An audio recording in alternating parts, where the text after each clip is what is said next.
Class 11th के math के इस वीडियो लेक्चर में आप सभी का बहुत बहुत स्वागत है। आज के इस वीडियो में आपको बताएंगे कक्षा 11वीं के गणित के प्रश्नावली 1.2 में जो प्रश्न बाकी लगा हुआ था, 5 प्रश्न संख्या और 6 प्रश्न संख्या, उन प्रश्न को बताएंगे।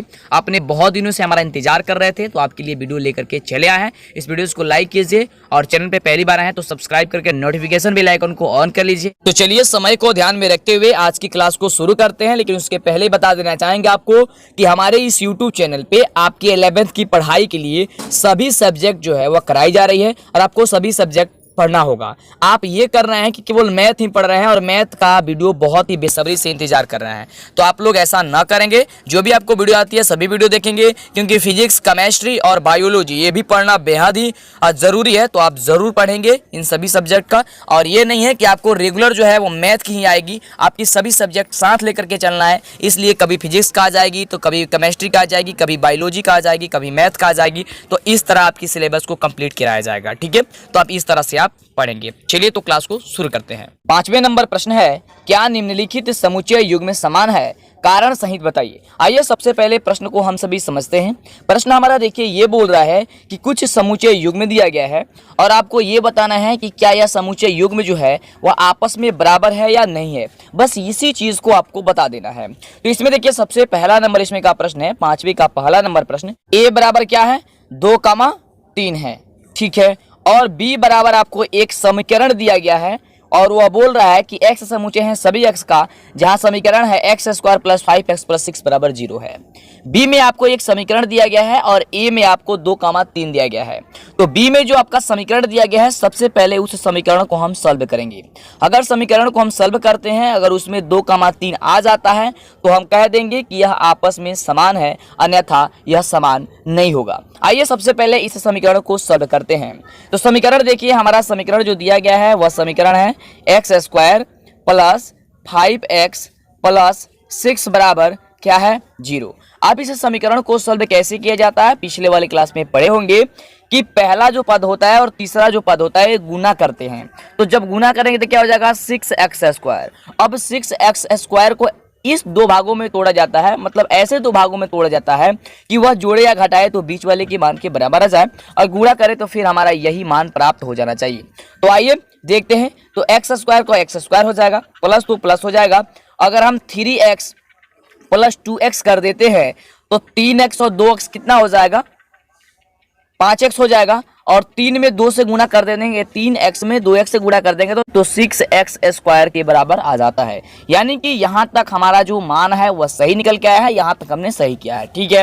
अब आगे क्या करेंगे तो हम लोग कॉमन करते हैं। ये चीज आपको पता है, ये समीकरण को सॉल्व करना, x का वैल्यू निकालना आप 10th क्लास में बहुत ही अच्छे से पढ़े होंगे, या 8th क्लास में भी था, आप 9th में भी था, उसमें भी आप बहुत अच्छे से पढ़े हुए थे। आइए अब यहाँ पे कॉमन लेंगे तो x² और 3x में से कॉमन लेंगे x, तो हमारा बचेगा क्या चीज? तो x + 3 बचेगा, ठीक है। उसके बाद से ये दोनों संख्या में से हम कॉमन लेंगे क्या चीज? तो 2 कॉमन लेंगे। जब यहाँ पे हम 2 कॉमन लेंगे तो बचेगा क्या चीज? x + 3 बचेगा, ठीक है। बराबर हमारा क्या हो जाएगा? तो 0 हो जाएगा, ठीक है।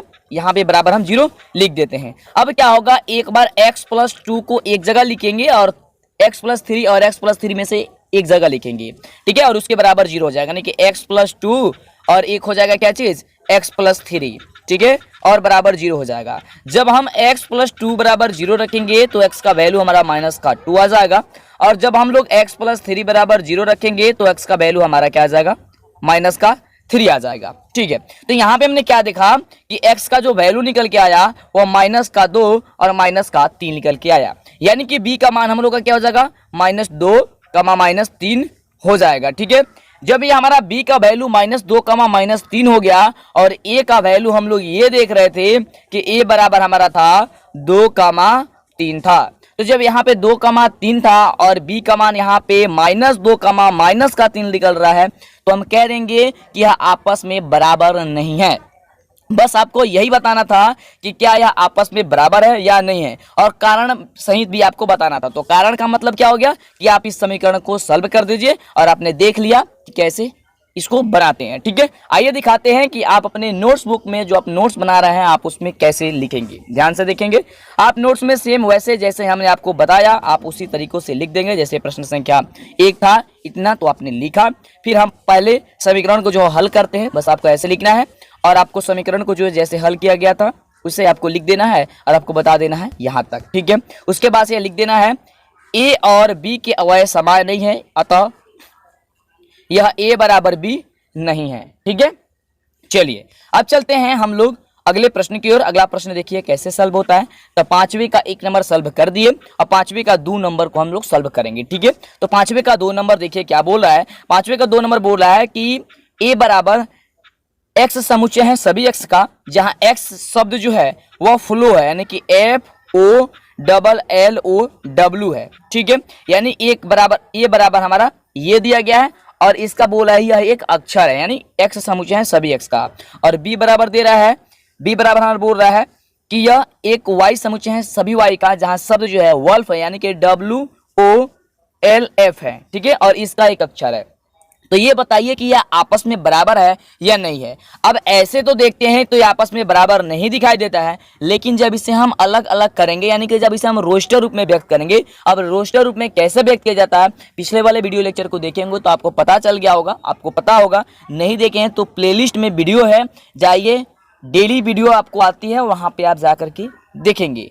ठीक है, वहां पे आपको सीरियल से जो हुई वीडियो, जो भी होगी वीडियो, आप एक एक्सरसाइज के 1.1 से सभी वीडियोस को देखेंगे और उसमें सभी वीडियोस जो आपको मिल जाएगी। ठीक है, ये आपको बता देना चाहेंगे, देखिए आपको रेगुलर वीडियो जो है 11th क्लास की आती है, लेकिन आपको डेली मैथ की नहीं आती है। डेली मैथ की इसलिए नहीं आती है क्योंकि और भी सब्जेक्ट है, फिजिक्स है, केमिस्ट्री है, बायोलॉजी है और मैथ है। ठीक है, क्लास 11 की तो डेली आती है। अभी आपके बोले कि डेली वीडियो आती है, तो डेली वीडियो कहने का मतलब हो गया कि आपके 11th क्लास की डेली वीडियो आती है, लेकिन उसमें कभी फिजिक्स का आएगी, तो कभी केमिस्ट्री का आएगी, या कभी बायोलॉजी का आएगी, कभी मैथ की आएगी। यानी सभी सब्जेक्ट को तो साथ में लेकर के चलना है ना, और सभी सब्जेक्ट को पढ़ना है। ये थोड़ी ना है कि आपको केवल मैथ ही पढ़ना है, तो ऐसा ना कीजिए, आप सभी सब्जेक्ट पढ़िए। डेली वीडियो जो है आपको मिल जाएगी, आप प्लेलिस्ट से जाकर के चेक करते रहिएगा और अपना पढ़ाई करते रहिए, अपना नोट्स बनाते रहिए, और टेलीग्राम पे जुड़ जाइए, वहां पे आपको PDF भी हम दे देंगे। ठीक है, चलिए, तो इसे हम लोग सबसे पहले रोस्टर रूप में व्यक्त करते हैं। तो ए में हमारा दिया गया था, क्या चीज दिया गया था, फ्लो दिया गया था। ठीक है, इसे रोस्टर पे क्या कैसे व्यक्त करते हैं, तो एक मझोले कोष्ठक बनाते हैं, फिर उसमें जो भी वर्ड होता है उसको अलग अलग करते हैं, और जो दोबारा होता है उसे बस एक ही बार लिखते हैं। जैसे कि F है तो F लिख देंगे, कमा O है तो O लिख देंगे, फिर L है तो L लिख देंगे, और यहाँ पे डबल L है तो केवल एक L लिखेंगे। ठीक है, और फिर एक O है तो O तो हमने लिख दिया है तो दोबारा नहीं लिखेंगे। फिर क्या लिखेंगे, एक W है तो W लिख देंगे, इसके फिर छोटे कोष्ठक से जो है मझोले कोष्ठक से बंद कर देंगे। ठीक है, यानी हमारा A का वैल्यू जो आया FOLW आया। ठीक है, और B का वैल्यू निकालेंगे तो क्या निकल के आएगा, तो W है तो पहले W लिख देंगे, कमा O है तो O लेंगे, कमा L है तो L लिख देंगे, कमा, और उसके बाद से F है तो F लिख दिए। अब यहाँ दोनों में हम मैचिंग करेंगे कि क्या है, दोनों मिल रहा है ना, तो देखेंगे कि A में जो दिया गया है F वह B में भी है, O में भी है, O जो दिया गया है A में वह B में भी है, L A में भी दिया गया है तो B में भी है, A में W दिया गया है तो B में भी क्या है, W ही है, लेकिन यह अलग अलग जगह है। तो आपको बताए थे कि रोस्टर में कोई नियम नहीं होता है कि हाँ आपको जो भी दिया गया है वह सीरियल नंबर से ही लिखना है, ऐसा कोई बात नहीं है। कहीं भी होना चाहिए, लेकिन उसका अगर मिलता है तो वह आपस में बराबर है। ठीक है, तो आप कह देंगे कि यह A बराबर B है। क्यों बराबर है, क्यों, आपका कारण ये देख लिए। कारण जब इसे अपने रोस्टर रूप में व्यक्त किया तो आप इसे बता दिए कि हाँ यह आपस में जो है वह बराबर है। ठीक है, ये अब आपको दिखाते हैं कि आप अपने नोट्स बुक में कैसे इसे लिखिएगा। ध्यान से देखिए, देखिए यहाँ पे 2 नंबर जो प्रश्न है वो 2 नंबर प्रश्न में आपको यही बोल रहा था, जो समुच्चय बोल रहा था उसमें आप लिख दीजिएगा कि A बराबर ये था, और इसे जब आपने रोस्टर रूप में व्यक्त किया तो इस रूप में आ गया, और उसके बाद से B बराबर आपका वैल्यू क्या था, ये था, तो आप इसे रोस्टर रूप में व्यक्त किया तो फिर ये प्राप्त हुआ। अब यहाँ पे आपने देखा कि ये दोनों आपस में बराबर है, तो लिख दीजिएगा चूंकि A और B का समुच्चय प्रत्येक का अवयव समान है, अतः यह A बराबर B है। ठीक है, आप ऐसे बना दीजिएगा, आपका सही हो जाएगा, किसी प्रकार की दिक्कत नहीं होगी। ठीक है, बहुत ही आसान आपको लग रहा होगा, बहुत ही मजा आ रहा होगा। तो वीडियोस को अभी तक लाइक नहीं किए हैं तो लाइक कर दीजिए, और चैनल पे पहली बार आए हैं तो सब्सक्राइब करके नोटिफिकेशन बेल आइकन को जरूर ऑन कर लीजिए। ठीक है, चलिए अब चलते हैं अगले नंबर प्रश्न की ओर। 5 नंबर में जो भी था उसे हमने बता दिया। अब 6 नंबर में देखते हैं कि 6 नंबर में जो है वह प्रश्न क्या बोल रहा है। तो देखिए 6 नंबर में जो है और 6 नंबर में बोल रहा है कि नीचे दिए हुए समुच्चयों में से समान समुच्चयों का चयन कीजिए।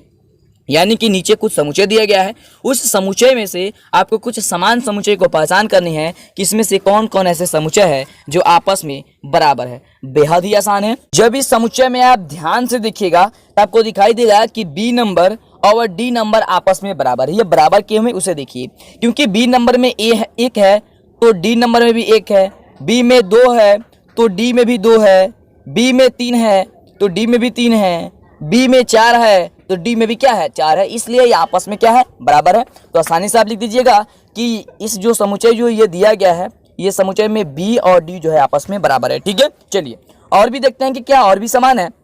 तो देखिए ई नंबर में आप देखिए ध्यान से, ई नंबर में -1, 1 है, तो आप जी नंबर में भी देखिए कि 1, -1 है, यानी कि ई बराबर क्या है जी है। किसके बराबर की है क्या है, तो ई बराबर जो है वह क्या है जी है। ये दोनों आपस में बराबर है और बी बराबर डी जो है ये आपस में बराबर है। उसी को आप यहाँ पे लिख दीजिएगा कि यहाँ समुच्चय बी बराबर डी क्या हुआ है तथा समुच्चय ई और यहाँ पे जी होगा, यहाँ पे एफ नहीं होगा, यहाँ पे एफ गलती से लिखा हुआ है। ठीक है, जी के अवयव समान है, इसलिए अतः यहाँ पे कह सकते हैं कि बी बराबर डी और ई बराबर एफ है। ठीक है, बस आपको इतना ही बताना था कि यह क्या आपस में बराबर है या बराबर नहीं है।